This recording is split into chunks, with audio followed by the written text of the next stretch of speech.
Hi guys, it's me, Nicolette. I wanted to share a story with you guys that I heard from one of our content producers on Daily Tata yesterday. So just to give you guys a bit of background, we were talking about children and how children have now all of a sudden out of the blue have become very entitled, and they control their parents. Some children, of course, not all the children, have become this controlling little monsters that you don't actually understand what has actually happened to them. They shout at their parents. They literally tell their parents what they want to eat and what they don't want to eat. And in as much as we teach children that yes, you've got the freedom to live and be whatever you want to be and become whatever you want to become, children do still need an element or a level of parenting, and they need parents to still step up. But it's always a very interesting story. His name is Tshepo Komari. While we're talking about this conversation, I started thinking, children need a level of financial literacy. We always blame the system and we say government does not teach our children financial literacy, but you as a parent still have a very big influence and an impact on your children. It's very important that you start teaching your children about finances and financial literacy, even at the smallest scale, because it will make a very big difference in their lives. Number one, for their relationship with money. But anyway, let me get into the story. So Tep was telling us a story about how obviously how he grew up with his grandmother. I made that assumption, right? He didn't tell us that outrightly, but as children, they would play on the streets, and as bana, children play on the streets. And then the one child will go up to Gogo and say, Gogo, I'm hungry. And Gogo will either ask somebody to make them food, or she will make food for the child.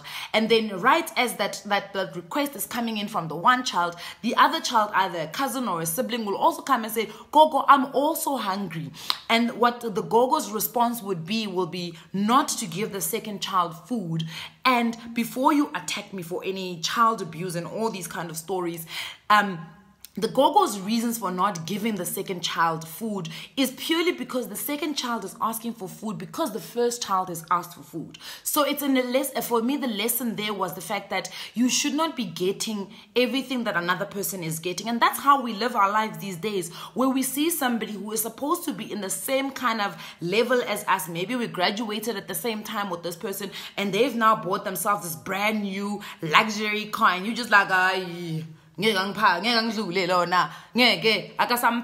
you go out and buy the same thing purely to just deal with the ego of who you are instead of the actual need. So basically the lesson that Tep was trying to teach us from Gogo is that not everybody is going to get what the other person has. And it's very important for us to learn this. And I think it's a valuable lesson when coming to teach your children about financial literacy and them understanding what money can do and the access money gives you. That it's not always a case of you need to buy what the other person has, or you need to always get what another person has. It's very important. For me, that is one of the most foundational lessons that a child can learn from a very young age.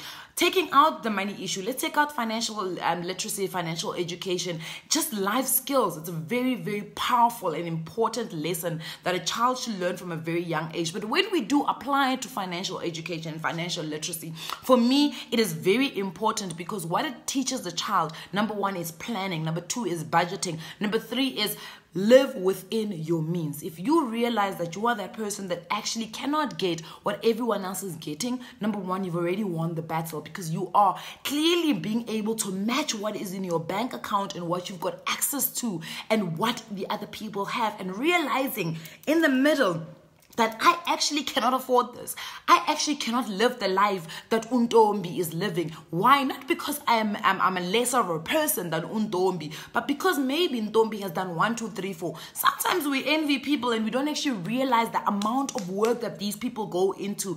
Some people are working 13 hours, and now when our bosses say just stay another hour, stay a little bit, let's work overtime, you just like, I'm 70 minutes overtime. My contract does not say I work overtime. My contract has not stipulated working overtime. Rightfully so. The labor Act says that you need to work your current hours and what your hours are stipulated in your contract. But it's also important for you to understand that there are people that have made sacrifices for them to be where they are. Some of them have yoga under their bed. It's also very important for you to remember that aspect of life. But then other people really do. There are just some people who are sometimes just lucky with money. And you may sit there and wonder with you, what happened? How does this person get so lucky with money? And we talk about this great luck with money, but we know what luck is. It is great great timing and preparation and opportunity coming together and just making this beautiful thing.